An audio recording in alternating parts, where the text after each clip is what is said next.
Welcome on into Garage Takes. If you haven't done so already, do us a huge favor, hit that subscribe button, link up with us in the comment section, hit that like video. We greatly appreciate it. We are here talking Michigan football today. Convincing victory over Central. I think it was what we all needed. It was the itch that we needed to scratch. We got it. We got to see Bryce Underwood run. We got to see Bryce Underwood throw. And yes, this entire episode is prefaced with, yes, it was Central Michigan University. That's out of the way. Okay. But there's still things that we can take from this game. I want to know from you, Brant, what I want to talk about in this episode is, do you think this translates on the road to Nebraska? We saw I guess what could be argued as a blueprint into what a successful Michigan offense looks like, and really in all three areas of the game in Michigan's offense, defense, and special teams. But um, what did you make of this, Brant? And did it qualm any of your concerns about this Michigan offense, or are you still skeptical, and why? Dave, I'm a little less skeptical now than I was before. Um, I believe that letting Bryce Underwood do whatever Bryce Underwood needs to do was massive. He was let off the chain, so to speak. Biff Poggi kind of let him do whatever he needed to do, and that paid major dividends. This offense needs to go into Nebraska with the same mindset that they had against Central Michigan, which was really to dominate. Um, and they ran the ball, they threw the ball, they let Bryce do whatever he needed to do. And one of the things that I noticed was clear, Dave, is he looked so comfortable running. He looked like this was how the game plan should have always been. And in Oklahoma, you played scared. You played not to lose, and it bit you. And I hope we've learned from that. And with Sherrone Moore not being on the sidelines for this Nebraska game, Biff's going to win it.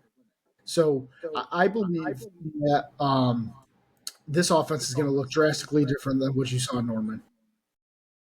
I hope you're right. I mean, I still, for me, I felt good about the Central game. I felt a little frustrated, even more frustrated actually, to see that and knowing what we showed up and did at Oklahoma. And the only way that I'm less frustrated with that game is if Michigan genuinely learn from it.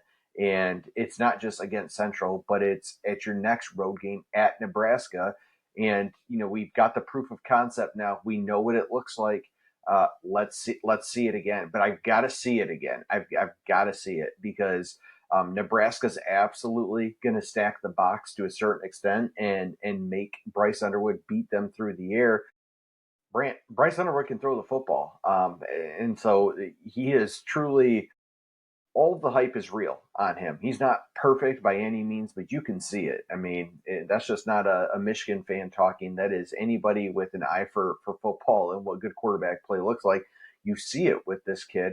I really want to see them do it in a game that matters. And to me, Brant, the season starts on Saturday.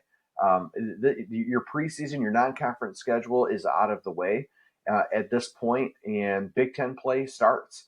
And now the season really matters. You can't afford to take a loss, and if you do, that may dictate the rest of the season. And that's maybe a bit of an overreaction. But for me, you go in and if you lose this game at Nebraska, you're staring down the barrel to a season where now you've got to still travel to USC. Washington looks better than expected. Obviously, you've got Ohio State on the schedule, and so look, if you drop this game, you can't lose another one the rest of the way. I mean, if you're playing for a college football playoff, and I believe that that's a goal of this team, and to be competitive at the top of the Big Ten. So, Brant, do you think, or do you agree with it? I guess I should say, in terms of how important this game is, or do you feel like that's a bit of an overreaction, win or lose? Like, it will be okay either way. Where are you at with this? I think the way that the schedule is shaping up, Dave, I think it's a bit of an overreaction just because if you can go to USC, get the road win, which is now a top 25 team, you can beat Ohio State, who might be number one at the end of the year.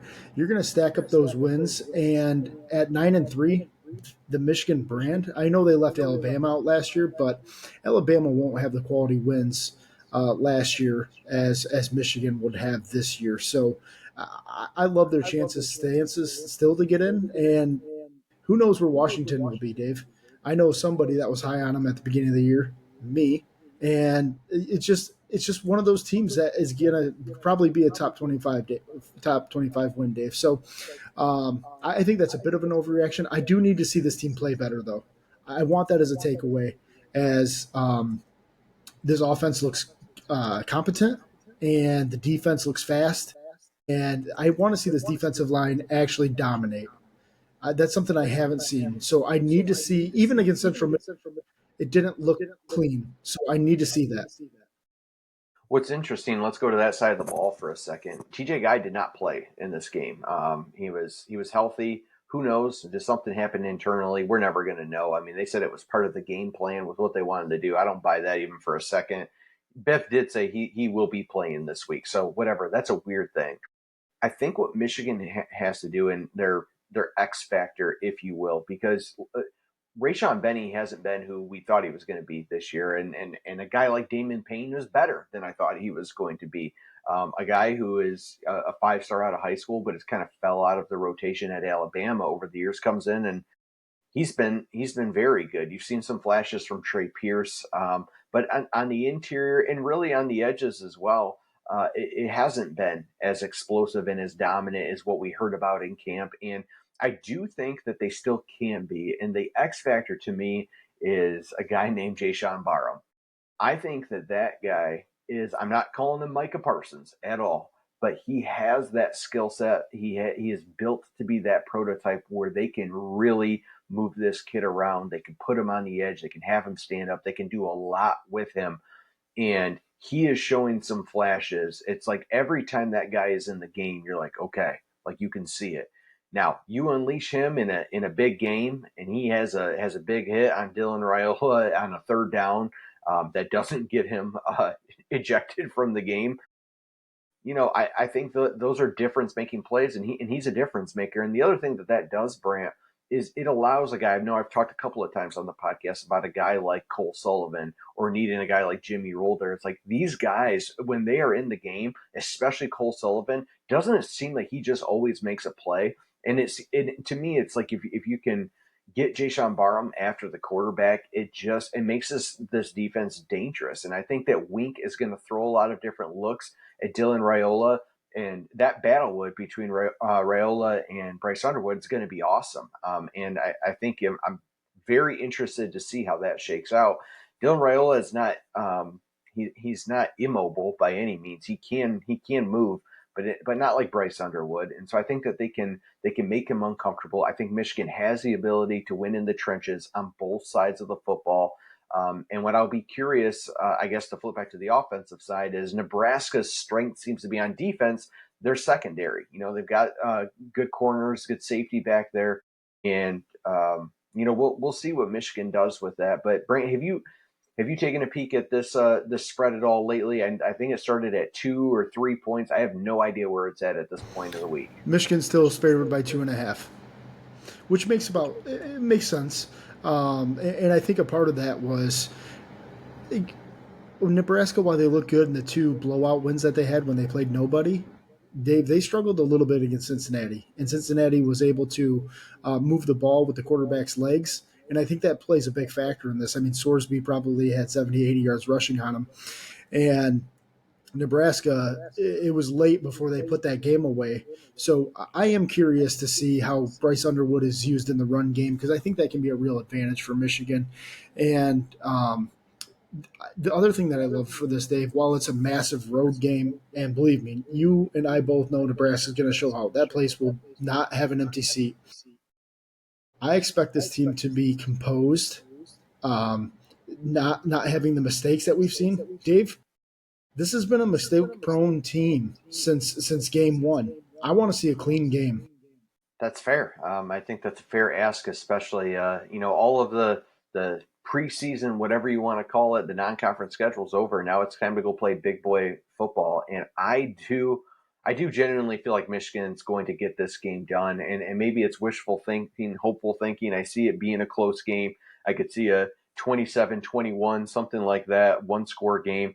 I think Michigan gets it done. I'm hoping that what we saw at or home against Central Michigan translates into a game like Nebraska. Obviously, I'm not expecting them to put up 63 points, but turn Bryce Underwood loose. That's the last thing I'll say is you can argue that Bryce Underwood is the best player on the football field. And he is a true freshman, but he is a difference maker. It does not mean that he's not going to make mistakes. In fact, I want him to make a mistake. Like right before he threw that bomb that ended up being picked off at Central, I told the guys we were sitting with at tailgate, I'm like, I want him to. This is the game I need him to throw an interception. Just let it rip and get it out of the way.